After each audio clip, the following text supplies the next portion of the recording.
In late March, as the early dogwood was budding, the Kelly children with their foster families arrived in St. Joseph for their mother's wedding. The first to fly through Catherine's open front door was Megan, who tried to hug Ma and Danny and Peg all at once. "Oh, Ma, you're here," she cried, "and Danny and Peg, I've missed you so much." Danny clung to Megan. "You're blubbering like a baby," he teased, suddenly aware of his face was wet. "Baby!" Megan pulled back, her tear-streaked face shining. "Oh, wait till you see our baby." She jumped to her feet and tugged at her foster mother, beaming at the chubby-cheeked baby in her arms. "Mama, come see my Ma. See, Ma, this is Benjamin John. Isn't he wonderful?" The pain that twisted in Ma's face passed so quickly that Danny wondered if he'd really seen it. "He's a beautiful child," Ma said, and smiled at Mrs. Browder. "There's no way to thank you for all you've done for Megan." Ma smoothed a strand of Megan's hair back from her forehead and let her hand linger as if it was hard to let go. "No thanks are needed," Mrs. Browder said. "We love Megan." She paused and added softly, "As you do." "Thank you," Ma whispered, and then Mr. Browder stepped up to be introduced, and Danny couldn't wait until the newcomers met Alfred and his new wife and his wife Annie. In all the hubbub, Mike with his foster mother arrived, and she was young and pretty and very shy, but she smiled at everyone, especially at Mike, whose shouts and laughter seemed to bounce off the walls of the room. Mike flung himself at Ma, nearly knocking her off her feet. "Oh, how you've grown," Ma gasped as she caught her breath. "You're at least 2 inches taller." "Taller than Danny at last," Mike said, grinning at his brother. "Mike," was all Danny could say. There was so much he wanted to tell Mike, but he choked up and cried against his brother's shoulder, feeling as though he'd never stop. "Don't take it so hard, lad," Mike teased, but Danny could hear a sob in Mike's laugh, and Mike had held tightly to Danny, even when Megan and Peg squeezed in for a hug. "Is your husband with you?" Ma asked Mrs. Taylor. "Mike has written so much about Captain Taylor." "He wanted to come, but he couldn't," Mrs. Taylor said. Mike let go of Danny, standing tall, and his face shone with pride. "With the situation between the Union and the Confederacy being so perilous, the captain's badly needed at the fort," he said. Mrs. Taylor said to Ma, "We're so proud of Mike. He's a wonderful boy." "Indeed he is," Ma said, and Mike looked ready to burst the buttons on his shirt.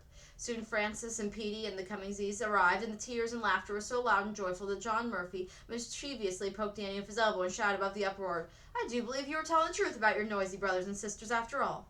Ma held Frances by the shoulders, searching her face. "You're becoming a beautiful young woman, love," she murmured, and the tears brimmed in her eyes. "My first child, but you're no longer a child."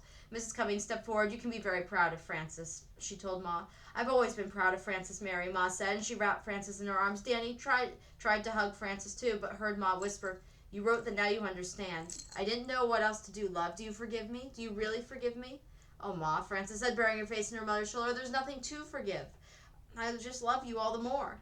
It wasn't until the next afternoon, when the 4 eldest Kellys were able to sit alone together and talk. Frances Mary came straight out with it. "Danny, do you like Mr. Murphy? Is he a good man? Will he make Ma happy?" "Yes," Danny said without hesitation. "He's a lot like Da in many ways. He's an outdoors kind of man. He's strong. He has good disposition. He likes to laugh. He can make Ma laugh." "Are you telling us the all of it?" Frances looked at him closely. "If everything about Mr. Murphy's good, why don't you want to live with him?" "He isn't Alfred," Danny said. Mike nodded. "I know what he means. I can't imagine living anywhere but with Captain Taylor and his wife. I've met no better man than Captain Taylor. As a matter of fact, I'm thinking of an army career myself." Danny hooted and poked Mike in the ribs. "Army career? You're not old enough."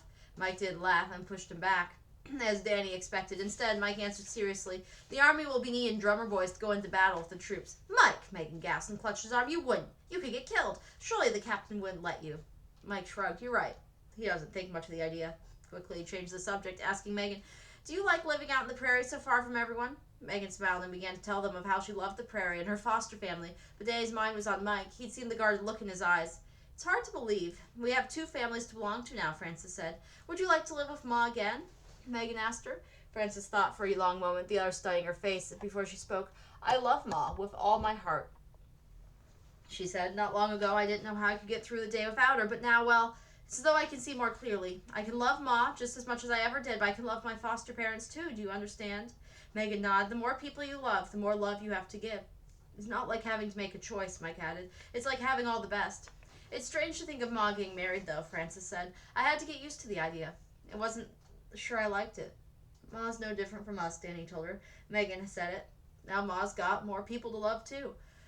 "Murphy seems like a good egg," Mike said. Danny nodded. "Don't worry. I'll keep an eye on him." Danny and Frances laughed, and Mike said, "That's enough talk about Ma's wedding. I've got some good stories I heard at the fort. There's a one-eyed soldier there who told me he knocked 2 charging renegade Indians off their horses with only 1 shot. Mike leaned forward and lowered his voice. "It was the dark of night, with only the campfires for lights.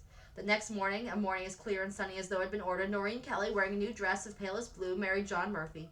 All her children and their foster families were in attendance. Mike, who accepted Murphy immediately with all the words, "It's a good thing the man's Irish," escorted his mother up the aisle of the small church to stand before the priest. Danny, dressed in new trousers and a coat, stood proudly at John Murphy's side. "Although you have a long way to go to become a man," Murphy told Danny with a grin and a wink, "you're old enough to sign your name to the document. I can't think of anyone I'd rather have as a witness." Danny was pleased to see that of the lot, Murphy was the most nervous. Frances, Megan, and Peg stood next to Ma, each of them holding a small bouquet of early crocuses and snowdrops from Catherine's garden. Frances and Megan had tears in their eyes, and Peg was ecstatic with excitement and kept jumping up and down, trying to see everything. With a sideways glance, Danny checked on Petey, who seemed content.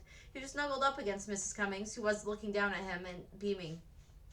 The prayer seemed to last a very long time. Finally, Mr. Murphy said, "With this ring I thee wed," and Danny snapped to attention. He was supposed to be a witness to this wedding, and he'd been letting his mind wander.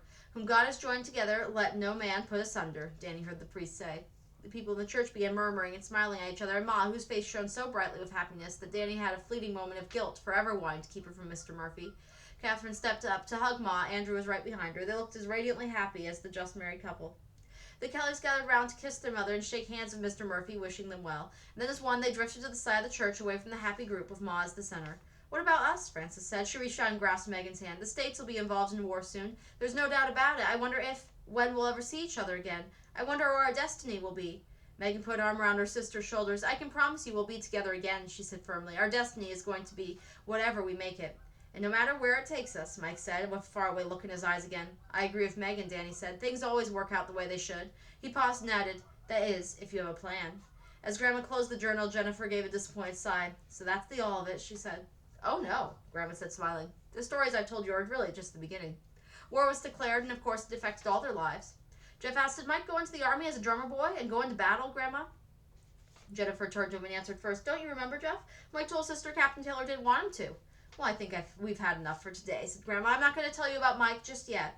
Jennifer and Jeff stared at her. "I bet Mike ran away to join the army," Jeff said. "Did he? Why won't you tell us, please?" Grandma smiled. "It's a long story. What Mike did and what the other Kellys did belong in other stories for other days." "Are there stories in the journal?" Jennifer asked. "Oh my, yes," Grandma explained. "You certainly wouldn't want me to spoil things by telling you in advance what happened to Mike or his friend Jim, who got mixed up with the riverboat gambler on his way to find Mike, or to Peg, who was trapped inside a cave with an outlaw, or Frances and her friend Carrie when they found themselves in the path of General Sterling Price and his raiders." Jeff groaned. "Grandma, don't do that to us." Grandma laughed. "You're right. I shouldn't tease you. To make amends, I suppose I'd better tell you another story." "Great," Jennifer said. "When?" The twinkle in Grandma's eyes was not unmistakably mischievous. "Not now, of course," she said, and put the journal safely away. "Tomorrow."